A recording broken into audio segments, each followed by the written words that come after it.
Assalamualaikum warahmatullahi wabarakatuh. Perkenalkan, saya Agung Alwi. Saya mahasiswa Universitas Muhammadiyah Tasikmalaya. Program studi D3 Keperawatan tingkat 2 kelas A, Fakultas Ilmu Kesehatan. Untuk memenuhi ujian praktikum ke gawat darurat ya. Sini saya akan melakukan tindakan RJP. Nah, bagaimana keseruannya? Mari kita saksikan. Baik, di sini saya akan melakukan tindakan RJP atau resusitasi jantung dan paru ya. Dimana RJP itu adalah penyelamatan pada pasien yang berhenti nadi atau berhenti jantung ya. Nah, untuk yang pertama kita harus apa dulu? Yaitu kita harus 3A dulu ya. Yaitu aman pasien, terus aman pertolongan, terus yang ketiga aman lingkungan. Nah, untuk selanjutnya kita harus persiapan dulu, seperti kita harus 6 langkah cuci tangan ya.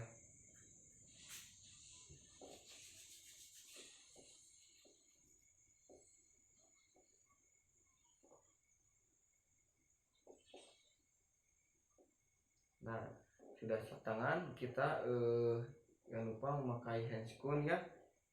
Nah, untuk mohon maaf ya, dikarenakan tidak ada handscoon, jadi saya menggunakan alat seadanya, memakai sarung tangan.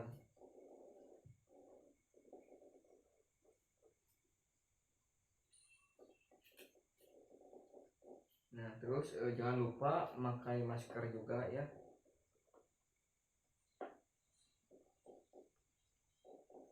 Memakai masker. Nah, jika sudah memakai masker, kita langkah selanjutnya kita jikalau menemukan pasien yang tidak sadarkan diri, apa yang kita harus lakukan? Yang pertama kita harus memanggil nama si pasiennya. Contohnya seperti kayak gini ya. Kalau ini pasien laki-laki, Pak, bangun Pak, bangun Pak, bangun Pak, bangun Pak. Nah, kayak gitu ya. Jikalau tidak ada respon, kita melakukan cara yang kedua, yaitu dengan cara menepuk pundaknya ya, pundak pasien. Contohnya seperti kayak gini, Pak, bangun Pak, bangun Pak, bangun Pak, bangun. Nah, kayak gitu ya. Terus jikalau pasiennya masih belum ada respon, nah kita harus melakukan cara yang ketiga, yaitu dengan cara menyubit pada area dadanya atau menusuk pada area dadanya memakai jari ya. Contohnya seperti kayak gini, Pak, bangun Pak, Pak, bangun Pak, Pak, bangun. Nah, kayak gitu ya. Jika masih tidak ada respon pada pasien tersebut, apa yang harus kita lakukan?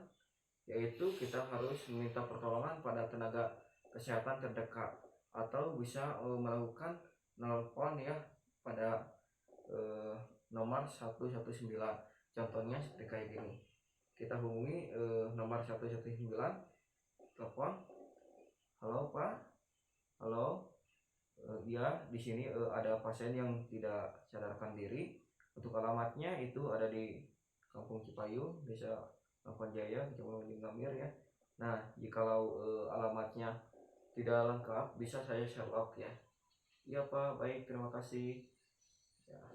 Nah, kayak gitu untuk contohnya. Nah, kita tunggu. Jikalau kita bisa melakukan tindakan ECP atau penolongan pertama pada pasien tersebut, kita yang pertama harus kita lakukan yaitu mengecek nadi karotisnya, yaitu ada pada bagian leher bawah trakea ya. Nah, 2 jari pada bawah trakea ya. Nah, langsung saja. Nah, dan juga kita harus melihat pergerakan pada dada si pasien, apakah mengembang atau mengempis.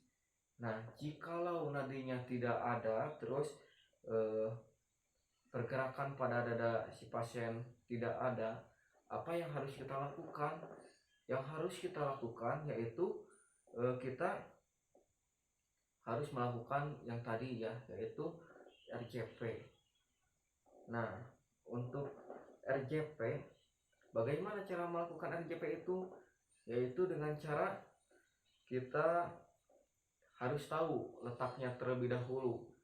Letaknya itu ada pada tengah dada ya, tengah-tengah dada, yaitu pada tengah-tengah dada agak ke bawah sedikit, yaitu sternum ya. Nah, tengah-tengah dada. Nah, untuk kedalamannya yaitu 5 sampai 6 cm, dan untuk kecepatannya yaitu 100 sampai 120 cm. Nah, untuk caranya yaitu tangan kiri kita tengah dada, terus tangan kanan kita mengunci pada tangan kiri ya. Nah, kita melakukannya harus lurus kayak gini. Nah, untuk caranya yaitu 30 kompresi dan 2 ventilasi. Kompresi dan 2 ventilasi ya. Nah, baik, saya akan contohkan atau lakukan ya cara 30 kompresi ya. 1 2 3 4 5 6 7 8 10 11 12 13 14 15 16 17 20 21 22 23 24 28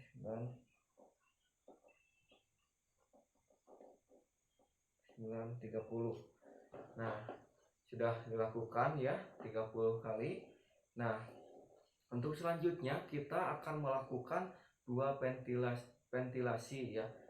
Nah, sebelum ke sana kita harus lihat dulu airway-nya atau jalan pernapasannya.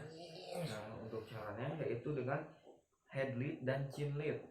Untuk head lead itu cara melakukannya, hand lead itu pada bagian jidat tangan kiri kita, pada bagian jidat, terus chin lead itu kita membuka pada bagian mulut ya. Nah, terus kita lihat mulutnya apakah ada hambatan pada mulutnya, atau ada air liur, atau ada benda apa pada mulutnya ya. Nah, jikalau tidak ada, kita langsung saja kepada tindakan 2 ventilisasi atau pemberian napas buatan.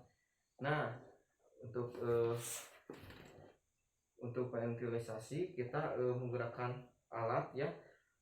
Alatnya itu untuk menutupi pada muka si pasien dan harus dilubangi pada area mulutnya ya. Ini sudah dilubangi. Nah, untuk caranya yaitu tangan kiri kita menutup pada hidung si pasien, terus tangan kanan kita membuka mulutnya. Contohnya seperti kayak gini.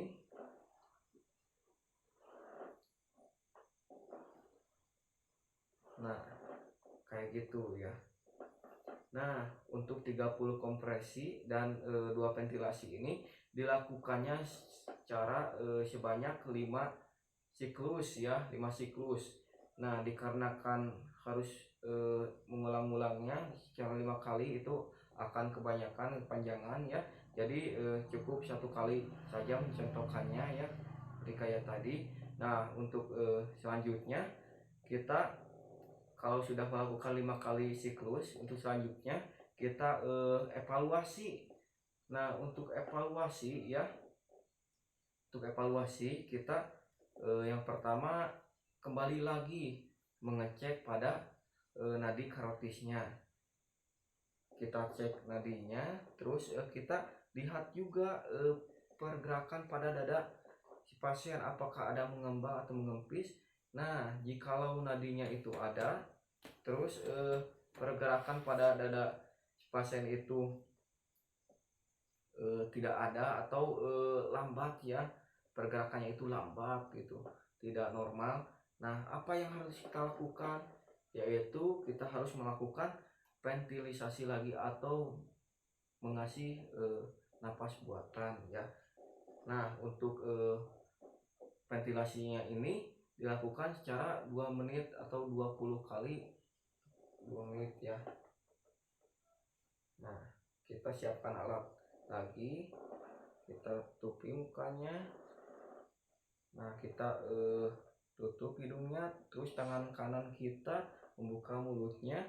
Terus cara melakukannya itu selama 6 detik ya. Contohnya seperti kayak gini, 1 2 3 4 5 6. 1 2 3 4 5 6. 1 2 3 4 5 6.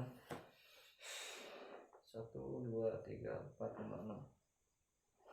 Nah, kayak gitu ya teman-teman. Jikalau sudah, kita kembalikan lagi alatnya. Nah, apa yang harus kita lakukan, yaitu kita harus melakukan pengecekan lagi pada nadi karotisnya ya. Kita cek nadi karotisnya, cek nadi karotis yang ada pada leher ya.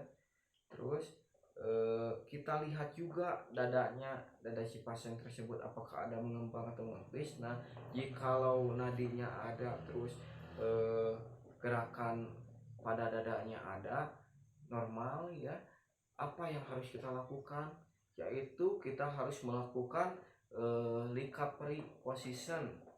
Nah, untuk tindakan recovery position kita akan pada pasien asli ya, atau pada orang yang nyata.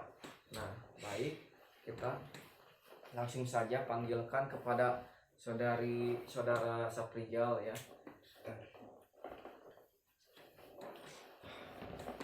Saudara Saprijal.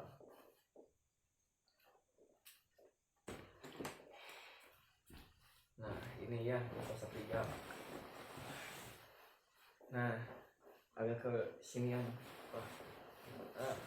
Bagus ya, bagus sekali. Nah, untuk posisi recovery position itu yang pertama, kita tangan sebelah kanan ya itu memegang pundak kiri ya, pundak kiri. Terus tangan kiri itu ke atas ya, nah seperti kayak gini. Nah, kayak gini. Nah, terus kaki pada kanan itu ditekuk ya kayak gini. Nah, kalau udah kayak gini kita miringkan. Nah, kayak gini, miringkan. Nah, untuk kaki sebelah kiri ya itu lurus. Nah, kayak gini. Kenapa harus kayak gini? Kenapa? Karena agar pasien kalau mau muntah itu tidak mengenai pada tubuhnya, jadi itu pada langsung ke miring ya, ke bawah. Nah, dan juga ini bisa melancarkan pernapasan pada pasien tidak sadar diri ya.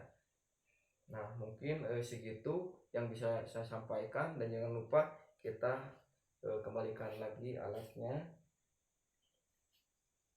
Nah, mungkin segitu saja ya yang bisa saya sampaikan.